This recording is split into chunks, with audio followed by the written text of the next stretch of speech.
Hello everyone, welcome to our official tier list ranking of the SteamWorld Heist 2 crew. I'm joined here today by Jordan. What's up? We're going to be ranking all 10 members of the crew based off of their personal abilities, their skills, and just generally how much we like to use them as part of our teams. We're going to be going from left to right on the list, starting off with Crowbar. So, I guess since she's the first one that we are rating, we're gonna go ahead and pop her up on number 1. So Crowbar's design, I'm a big fan of Crowbar. I mean, she has good mobility. With her shotguns, she does great damage. Especially, you can tie it up with an ability where if you shoot someone in the back, it does bonus damage. Yeah, and I think that's where it's really gonna come down to is their personal upgrades because like anyone can have the flanker, Right, with the Reaper, different jobs and etc. whatnot. Yeah. But personal upgrades, I think, is what makes them truly unique. So, we're looking at hollow frame, like you're mentioning, very high jumps. So that's a huge mobility upgrade. You pair that with some boots, a jetpack, etc. They can be zooming around the map. And later on, we're going to talk about Beacon. He has his teleport, but I mean, we'll get into him. Yeah, but he's actually next. Yeah, but Crowbar's movement basically is a teleport. So Yeah, it's true. it's pretty wild. Also, we're gonna go on bad vibes. Next person ability, a passive, and also so 2 passive abilities, which is neat. So when she deals damage to an enemy, she also deals 4 damage to ground enemies, aura 2 around them. So essentially, it's gonna deal It's like a splash sort of damage. splash damage. Yeah. So very solid start on the list. We'll go ahead and move on over to Cornelius. So first off, he does have the Abs of Steel, which really helps in a pinch, making him taunt the entire map, also making him invulnerable. And which also saved me on several missions, dude. Oh yeah, no, definitely, especially, and we're gonna get this a little later in the game, but once you upgrade it to Body Butter, you can use it more times in a mission. Yeah. And it also doesn't It's it's a free basically action. a free action. Yeah, it doesn't use end that your as an turn. action point. Yeah. Yeah. Yeah. And then also yeah, it's just really, really critical to his ability as a tank, because he does have high health typically, if you're keeping him in his brawler class, and then giving him some health items on top of that, him being able to draw everything else away, letting everyone, I'll usually use it towards the end of the mission to help everyone escape, stuff like that. And especially if you give him, well, we're not going to go into items, but yeah, there are certain items that he stacks really well with that ability. But yeah, just for him and his personal upgrades onto the chart, I would definitely rank him above Crowbar. I mean, I'm okay with that, honestly. So we're going to go ahead and bump Crowbar down to number 2. Got Cornelius up at number 1. So next up, let's slide on over to Beacon. So Beacon starts off as a sniper class. He is one where I would usually always default him back to sniper sooner rather than later. One reason is the scram ability. That ability, you can have him on certain levels where the map has you split. He can teleport anywhere if there's a what do they call the swag boxes? The swag, yeah, the epic ones. swag, regular swag. Yeah. He can just teleport, pick those up, and then if you wait enough turns, then he can just teleport right back to the exfil. Yeah, I'll do something similar. Typically, what I do is I would just have him run and grab it, and then after he grabs it, then I'll just have him teleport to exfil. Yeah. Boom, done. So yeah, that's definitely super helpful. His second one, Sneak Strike, I haven't used too much. But well, just because it was later in the game. Yeah. So it pretty much is once he teleports, he turns invisible. So later game, what I would do is, because the cooldown to on scram, the teleport, is right at the very beginning of the mission, within the first 2-3 turns, I would use teleport to get him into good positioning. And so so then he'll be invisible if I put him in a tight spot, and I can run out of it. And then, but towards the end of the game, once his cooldown's done, then I can just teleport right back out. Yeah, So, yeah. So I think it's pretty easy just to put him right on number 1. Do you agree? In our current um, listing. I mean, Cornelius is really, I mean, his melee attacks and his tank ability. No, I can't put him above Cornelius because Cornelius has won games with just his tank ability. True, Um, true. You know what? And I can't say that so much for, like Beacon can definitely escape a sticky situation, but Cornelius can definitely just win the match by himself yeah, to a point. So so then what? We're probably gonna put him definitely above Crowbar, correct? yeah. We'll go ahead and put him into. We'll put him into number 2, and then Crowbar into number 3. So next up, we're gonna go to the OG, our starter character. We Oh, have Daisy. Daisy. Uh, Daisy kind of just gets a higher ranking from me. I don't want to call it like nostalgia or what, but she was there in the beginning. She helped your team out. Like story wise, she's a pretty solid character. On top of that, though, stun gun ability has helped me out a lot. Where it will stun a character for a turn, 2 uses per mission. And with that, I'll typically use it on boss battles. Now, a lot of the times the bosses will only be able to get stunned for 1 turn, but if you Mm-hmm. use it in a really key moment of the fight, it's going to help you out a lot. Like later on, where we had that boss mission where we had to fight those 2 boss characters in the walker machines. I was able to get a stun on each of them in that mission, so that helped Oh, me out a okay. lot. Yeah. Okay. Look, I recorded my full gameplay. It's in the walkthrough. So if you watch like episode 1 or 2, when I'm talking about Daisy, she was my favorite character until I got another character. I forget who it was, but she was quickly replaced. She's cool with her sniper, but I mean, she doesn't have like what's her second one? Studious. Studious Do basically just gives her an all extra. cog abilities are lowered by 1, so technically she can have way more cog abilities than anyone else Yeah, in that the means game. all the single cog abilities she'll get right away. Well, those to a minimum of 1, so Oh, so she still has to pay for those, but she can turn all the 2s to 1s, all oh, the okay. 3s to 2s, Yeah, which definitely is really good. But beyond, so I mean, that's definitely like a late game thing though, like having all those cogs unlocked, and then just and then she has to learn all the classes. But as far as as a gameplay bit, she is a little bit weaker than the rest of the crew. I'm not gonna lie. because of the sniper classes. This is maybe this is something I look at as a fault in the game, as far as the damage output of the snipers. Okay, look at the Judy's class or Cornelius, the boomer class or like the melee class, the brawler. They put out so much damage and they don't have to reload. The snipers put out their exact same damage, but they have to reload. And I think the main thing with the snipers though is you're not in danger, and so I think that is really comes down to is you do have that accuracy, especially if you're playing against the rattlers. You can do those aim lines and get a lot of yeah, you can units, shoot multiple. Yeah, but at definitely. the same time you can do it from like very far across the map. And so that is definitely a perk of that. So like say a character spawns in on an alarm, you can take them out with a sniper in 1 hit. And see Later on, we get that's that why I splash look damage at sniper. So yeah. that's why I look at Beacon as a better sniper because he can teleport instantly to that good position and take the shot. For her, I mean, we're probably gonna be complete opposites here. I would put her towards the bottom of my tier list. Yeah, if we're looking, objectively, yeah, I think we're gonna have to slide her to number 4. And Yeah. then just go from there. So All right. next up on the list, we can move on to Judy.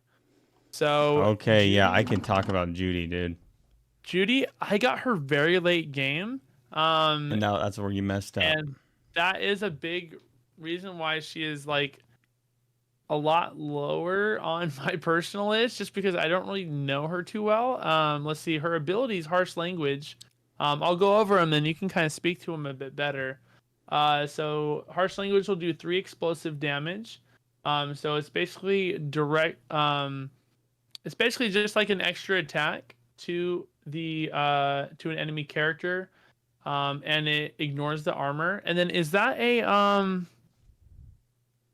use one of your turns for that? Well, Is that if like you get the sick burn, it just upgrades harsh language to free action, and it Oh, does like okay, some okay. splash to it. And then it adds splash Yeah, damage yeah. as well. Okay. Also, and then has an aura free action. Okay. No, So dude. essentially it's just like an extra attack. Initially, I guess little on well, I guess early on it kind of acts as like a sidearm. Does that make sense? Okay, yes, but it's way better than a sidearm because there's no range on it. It's unlimited range. You can So hit it can hit anyone anywhere on in the the map map. that is there. So, Okay, and it's okay. every 3 turns. So as soon as she's, and obviously you can stack it with certain items, but we're discounting those. But so you have 3 turns. Let's see, what does sick burn? Yeah, sick burn still is 3 turns as well. So every 3 turns you can take out or just do damage to poke at someone who's in the far back of the map. You can take out those little drones from the Navy, or take out little skeletons that are just in the way. Um, And and I think the there's key thing is ignoring armor. I mean, the fact that, some of these, yeah, like a drone or like a skeleton or like a yeah, soldier, hmm like they should be easy to take out. But the fact that they have armor on it just makes it annoying and it takes a couple turns to and get them. so many times when you take that shot and you leave that enemy with 1 HP, that ability comes clutch so many times just to take him out, so many times. All And right. the So, best part of it is there's no range. It's not a shot. So wherever they're at, you can take them out. So for her on our list, I mean, just by coincidence, we kind of went through my top tier, like with Cornelius, like the most people that I use on my run through, and Cornelius and Judy were like up there. So I'm like super biased towards them, unlike you that you barely had much playtime with Judy. But I would definitely put her. For me, I would like to put her over Beacon because just the whole boomer class. There's only one boomer, and the splash damage against the skeletons, or just splash damage in general. The amount of I damage mean, the I explosives would say have. boomer though. Boomer kind of means a little less because it is, a class. So, I don't know. For me, just Right, right. based on the personal abilities, I Yeah, I feel need to more stick to that. I comfortable keep putting getting her. off. I keep going. Yeah, we need to stick. No items, no other stuff. It's just the character and the personal abilities, right? So, that can factor in a bit to it, but that's just kind of where I'm coming from Right. No, on because that. true. Jobs. Any character can switch jobs. So yeah. Yeah. So because I do jump around with the jobs a bit, I'm like, yes, but you know, the I feel like just Beacon is, he doesn't have that little harsh language, but the teleportation thing is just Yeah. so Yeah. great. I feel like putting her at 3, I think is Yeah. fair. No. After looking at it, like I can agree with that. I can agree. I can take that. So she's gonna go under um Yeah, Beacon, right? yeah, currently, so top 5 we have Cornelius, we have Beacon, Judy, Crowbar, and Daisy. Yep. So pretty solid list so far. So next we're gonna move over to Poe. So Poe is actually dude, I love Poe. Poe is such a good character, such a good asset to the team, I guess you'd say. They have the hasty ability, passive +2 movement, so automatically you're just moving quicker. You also have the slippery ability, So this has helped out a lot. You have a 50% chance to Yeah, dodge dodging any damage shot, huh? projectile. So obviously, melee will, do some damage, but typically, especially later in the game, mid to late, I really don't have problems with melee. You can usually take him out before it gets to that. But yeah, that chance to dodge is just really good. And then I know this is kind of going off a class ability, but there is one of the class abilities where you can character can pick up swag, and then if they pick up swag, they can take an extra like movement. And so I will, because of Poe's increased mobility, I'll have her move all the way in, grab swag, and then she can go basically back to where she came from. So it's Hmm. like you're not even really skipping a beat to Yeah, to yeah, go no, out of your way for swag, she which has helps out Poe a lot. Honestly, getting good swag at the end of a mission. Poe has Uh, distance, but also, um, what class is she? What's she considered a Well, so the distance goes on top of her default, which is as a flanker. Um, so if we are looking at the flanker, they do have that ability where they can um, do a full movement, full sprint, and then also do right? damage at the end of it. And so because of that increased movement, you can basically run across the map and then hit somebody right away, which is like something only really a sniper can do. And then with shotguns, increased damage on the flanker, like that's a really lethal ability right there, Yeah. just because of the movement. So I'm kind of me personally, I'm kind of feeling like I would probably put number 4, I guess. I mean, I would personally put her at number 3 above Judy, but I know, like Judy's like one of your crew. So I mean, I'd be okay putting I mean, Poe the thing above is, Crowbar. Judy. I know anybody can switch their job and be a boomer, but going to her personal for Judy's, just being able to damage someone anywhere on the map, um, Yeah, and avoiding armor, I think is can help a lot more than in Poe's position just having good distance. The objective is, I mean, getting the swag is it helps the mission, but you can still get all the swag and still lose. So as far as exactly. completing the mission, I what did you say? You said above Crowbar? So yeah, I mean, I'm thinking above Crowbar. I mean, so Crowbar does have the bad vibes, so she can deal that extra 4 damage to enemies around that enemy. So it is situational, but that's definitely a really good boost. So Um, above Crowbar or under Crowbar? oh man, oh man, that's tough. I That mean, is. I'm gonna say I'll probably put her at 5. I'd probably put Poe just under Crowbar, just because I mean the evade is nice, but I typically like to get my team into spots where they're not going to get shot at much anyway. So, I mean, the evade does let you be a little bit more risky, but I think that damage with the bad vibes, especially later in the game, I think is really good for Crowbar. All right, so next up, we're going to move over to another one of our tankier characters. It's going to be Chimney. So Chimney has tit for tat. So when they are attacked, their attacker suffers 2 damage. And I know we've been talking a lot about we don't want to go too much into items and stuff, but using the voodoo doll item, which if Hmm. you're attacked, you gain 2 damage. And I know you're the one who taught me about this one. So, Yeah, and yeah. once I learned it, man, I never stopped using it. So, so the item uh basically damages It the pretty much enemy doubles whenever they what. damage Chimney, and then her passive tit for tat, once you unlock that, also does that. So every single attack against her is doing 4 damage. Yeah, yeah. So Like, it's like let me tell you crazy. this. I beat the whole game without even recruiting her. But after I beat the game and recruited her, I so wish I could have had her on my team the whole time.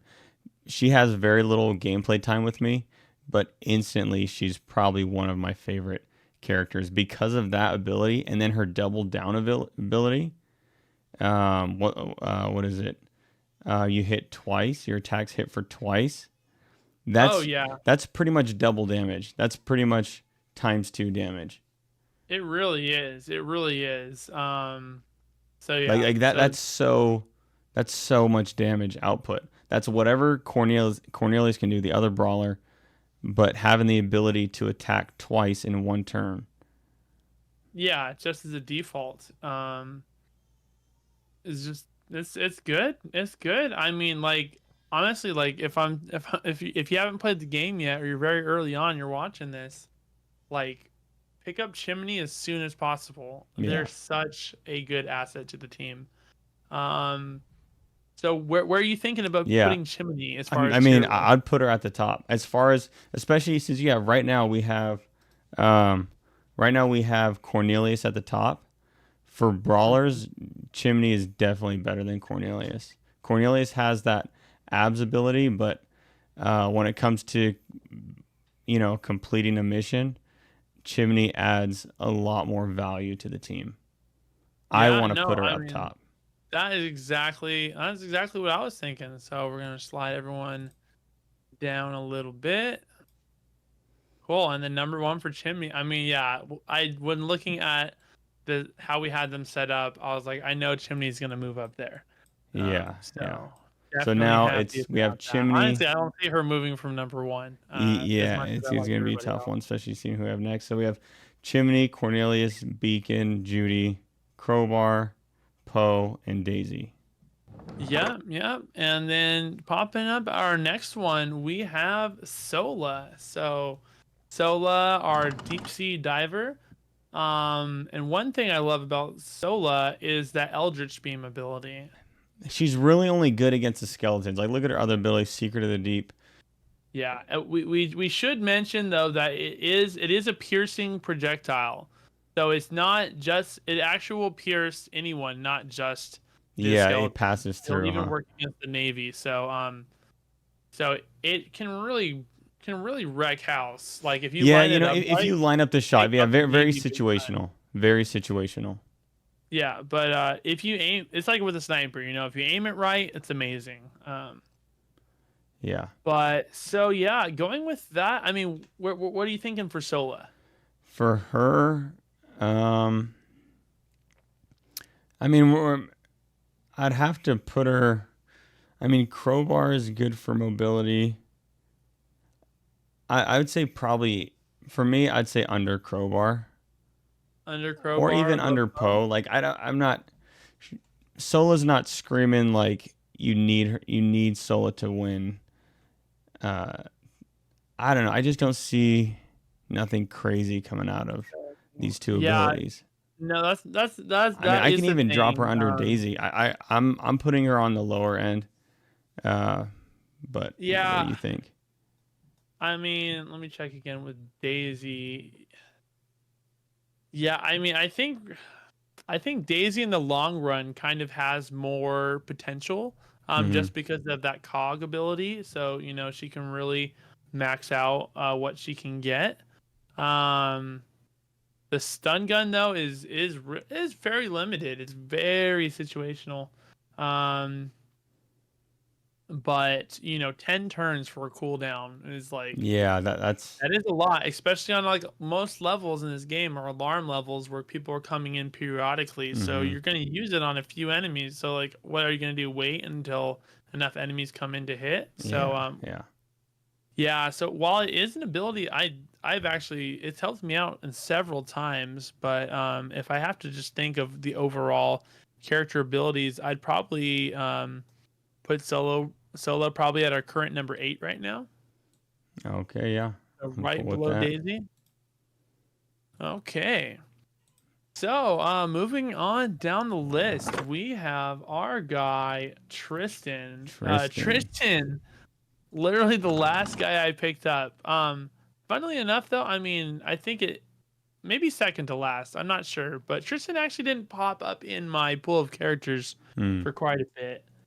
But The always prepared repair items can be used as free actions whenever Tristan heals someone else. Tristan also heals 1 damage.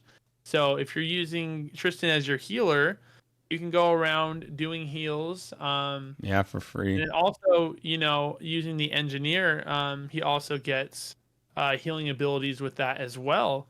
And so stacking that up, he can kind of just go in there, heal someone, heal himself, heal someone, heal himself, and just kind of keeping everyone up. It's like the hype bot is the nickname. I didn't get a lot of use with him, but I have used him several times, and the heals save you in games. That is a big thing. Oh yeah. There's Big so time. many times, like in battle. I mean, you're not going to need Tristan until you need him. So I would say he'd have to because of the heals and how reliable they are and how they can really change the game. He definitely gets some. He gets a good spot on the list, especially with his believe it ability. I mean, I would probably put Tristan, I'm gonna say, either above or below Poe. I'd put him above Poe. Above Poe. I can totally see that. Would you put him above Crowbar though? I can see that. 'Cause I would put him above Crowbar. I Yeah. would go Judy and then I go Tristan. I can live with that. Yeah. Let's put him All right. above Crowbar. Let's just pop him in there then. All right, let me do that. So we have Crowbar. Wait, whoops. We have Judy. I messed that up. Judy, Tristan, Crowbar, Poe, Sola, and then Daisy. I think we put Sola below Daisy. Oh, that's right. That's right. Okay, and so we got one more on our list to finish it off. We're gonna get my guy, another one of the 2 OGs, and that is Wesley. Wesley is just good. I mean, I'm a big fan of Wesley. Do you usually give everyone a grenade?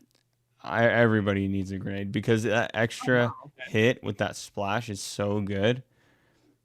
Also, veteran War Dog, as that's his second one. For each enemy scrapped, all attacks deal +1 damage for the rest of the turn, stacks up to 3 times. So, say if he can scrap like 2 enemies in a turn, Yeah. then that will stack it up by 2. So, I mean, you can kind of work it like that. Yeah. That one, kind of hard for me to wrap my head around that one. Yeah. I've never really been in a situation where that one saved me, but yeah, or that even is, really that I like used, to be honest. even more than most. That's like a very specific situation that I myself haven't fallen into, like at least that I can remember well. So I mean, and Grenadier free action, cool. I just really like the character though. Just the personality, the storyline, his progression throughout. If because when you talk to your characters, if you talk to them throughout the game, like they have like a personal kind of storyline that's more of like an emotional and Yeah, you were kind of telling me about that. Bit. Which that's some part of the game that I kind of feel like I missed out on. Because I know there's some character development amongst the crew members, but I didn't really spend too much time talking to all of them. Yeah, so I mean, if you just want it to be a fun tactics game, like I know that's what you did for definitely most of your first playthrough. Yeah, it gives you that. If you want to have that layer of, oh, these are really cool characters, and here's how they interact with each other, that is, here to an extent in the game. Yeah. But we're doing a ranking list. We got to rank him. Going off of his abilities, and that's what I mean.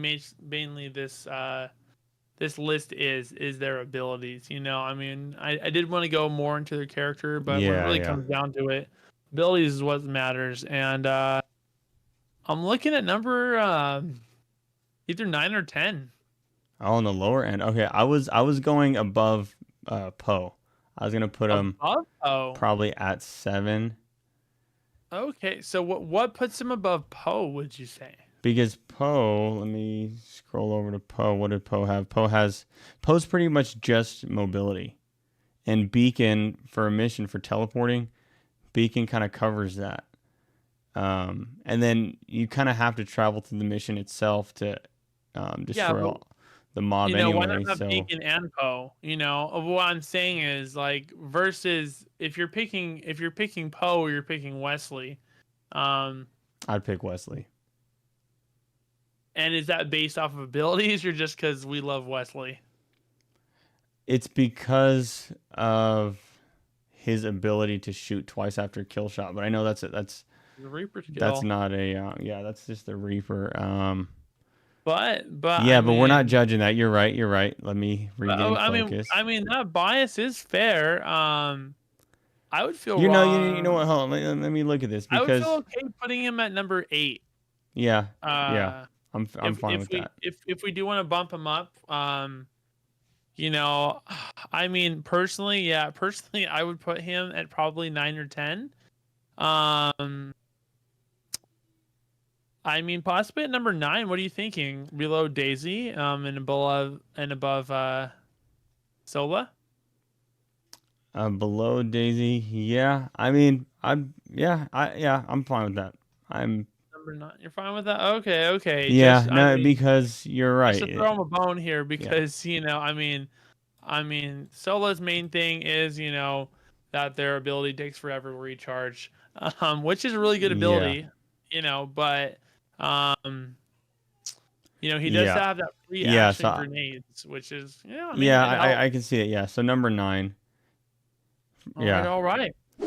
But so anything you would change on the list before we cement it in? Yeah, no, I mean, I think it's solid. I've definitely used some of these characters in different orders, but those brawlers 1 and 2 are 1 and 2 are useful. solid. Like I like the list. Personal preference, obviously, there's characters on the low end that I use a lot. Yeah, same. But overall, I mean, it's a great crew. I like all the characters. I think they made Thunderful did good making this game. So thank you for watching, and we're gonna go ahead and sign off. Hope to see you in the next video. See ya.